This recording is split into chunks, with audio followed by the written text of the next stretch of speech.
Good morning. I wanted to, I guess, ask, have you ever stopped and thought to yourself, how do I have my personality? I've always wondered that since I was a kid. How do I become who I am? How do I think the way I think? How come sometimes when I think things, I'm like, whoa, where'd that come from? Or when things come out of my mouth, I'm always like, I didn't say that.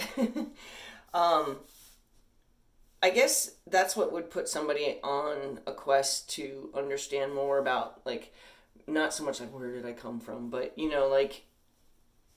what is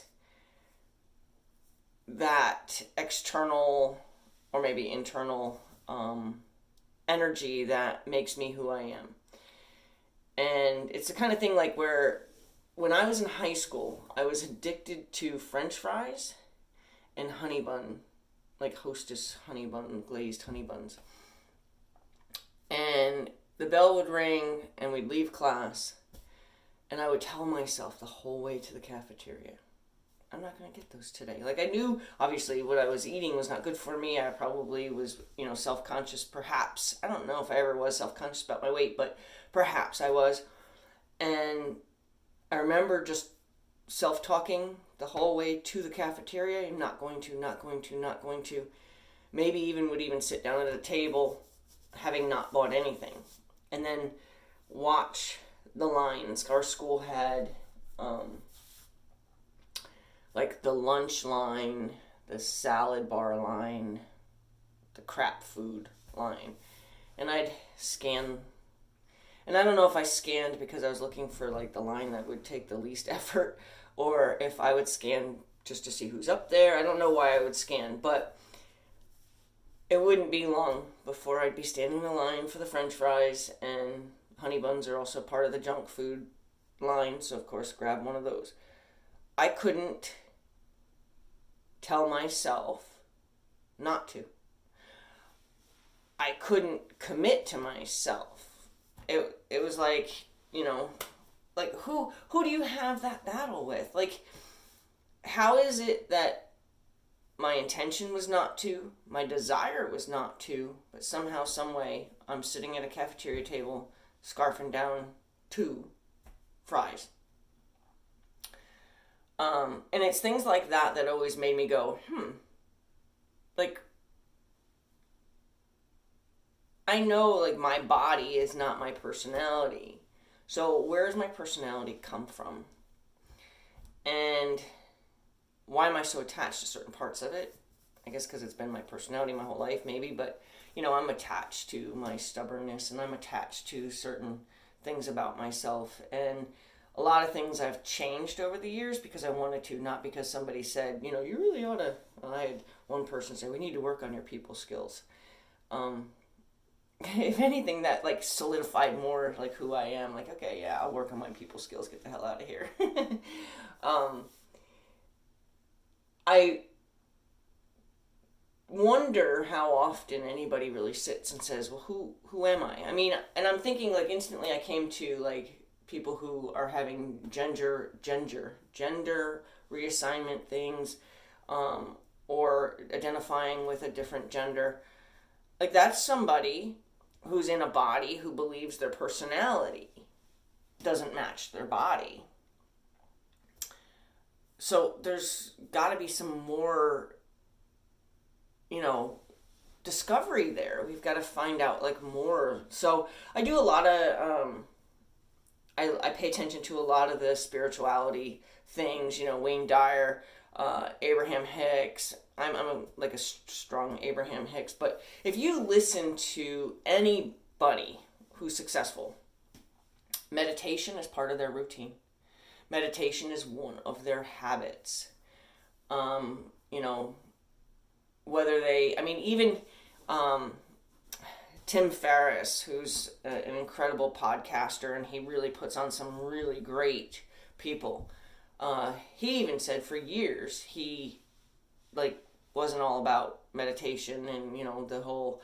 And you think of somebody standing in the airport, with one foot up and you think of that as somebody in meditation. Meditation could be as simple as just listening to the sound of an air conditioner or listening to the sound of a fan. Something that's constant that you can focus on. Or appreciation is a level of, basking in a moment of appreciation is a level of meditation. Anything that takes you away from your to-do list, basically, or your wish list.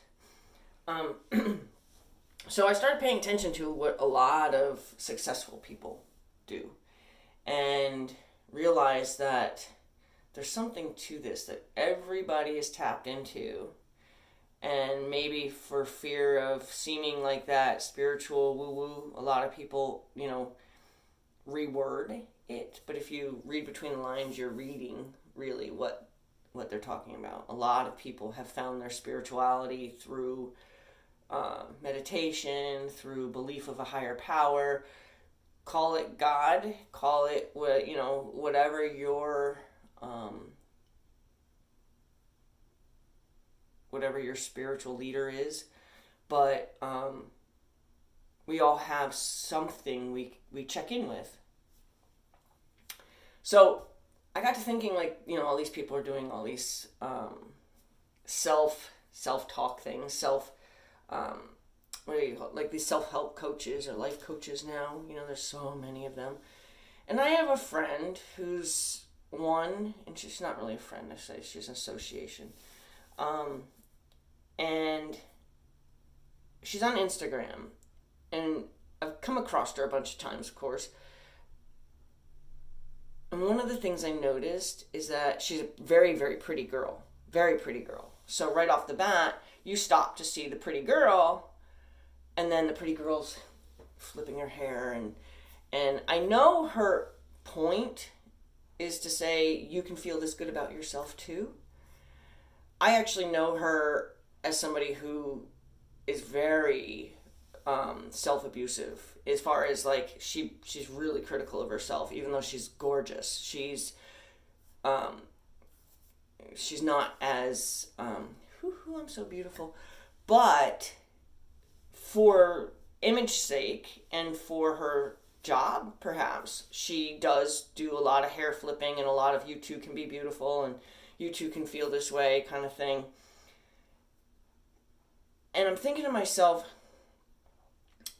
I personally, as you can see, don't flip my hair. I personally don't spend a lot of time trying to convince you that I think I'm gorgeous and that you too can feel this way about yourself. I'd flip past somebody that does that. That wouldn't attract me to say, ooh, what can I learn from you to feel as great as you feel? I wouldn't do that. It would, if anything, I kind of snicker and move on. Get over yourself. So there's got to be a level of self-confidence that doesn't seem like cheerleader cockiness. Sorry for all my cheerleader friends, but the kids who just kind of had it all, and they just thought they were just so great, and they dated all the football players, and that not that sorry, but football players aren't all that great. See, I don't need to have an opinion, do I? So anyway, if you're somebody who has your own struggles with who you are and you haven't really taken the time to try to spend some time with you, one of the things I always told my friend, I have two friends who are very strong, independent women, and they're like, I am woman, hear me roar. And the thing about them is they spend a lot of time posting their dislike for things, their intolerance of things. Men that they met either online or however, and then they were on a date and the man did this, the man did that, or this woman did this in the parking lot, and an entire rampage about it. And I always told my friends that seem to complain a lot that you're coming across like somebody. If I was a guy, I wouldn't date that that woman because she hates everything, even though she's doing it with a smile on her face and with almost a level of holier than thou, like I can't believe people are so whatever, but you are too on a different level. But one of the things that I always suggest is spend some time alone. Learn to be your own company and let that be something you can actually look forward to. I look forward to my alone time. I used to look forward to, just me time. And I've got a lot of me time, but it was always something that I really recommended. And one of the things that I had concluded was PMS is real. One of the worst things guys can say is, "Oh, you're PMSing, huh?" And you always took it as like, "Oh, so that's why I'm in a bad mood." You can excuse your behavior because I'm PMSing. But when I realized that I woke up in the morning, feeling like mad at the world, how'd that come about? I realized that, no, PMS must be real because I have no one to blame that on. And there's a lot of things about that you discover only if you're alone. Because if you have somebody you can blame your mood on, you're never going to realize that your mood is about you.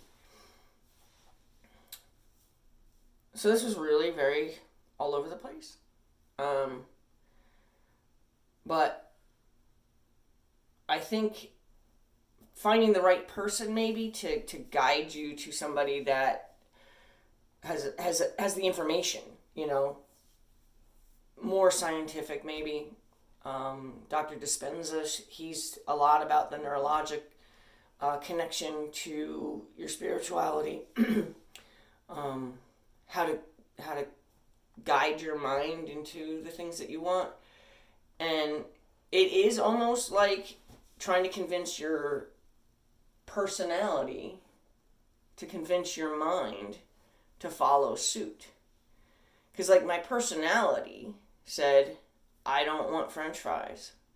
But my mind said, my eyes have interpreted those fries as looking pretty tasty. I'm going to go get them. And how did those two not meld and come to an agreement? So what a lot of these spiritual or self-help or self-motivate people do is they try to teach you how to tell your mind and your personality to reach an agreement and then to commit to that agreement. I think once we can do that, I think there's so many things that we can accomplish in our lives if we agree with what we want and what we know. Yeah, I think I landed on that.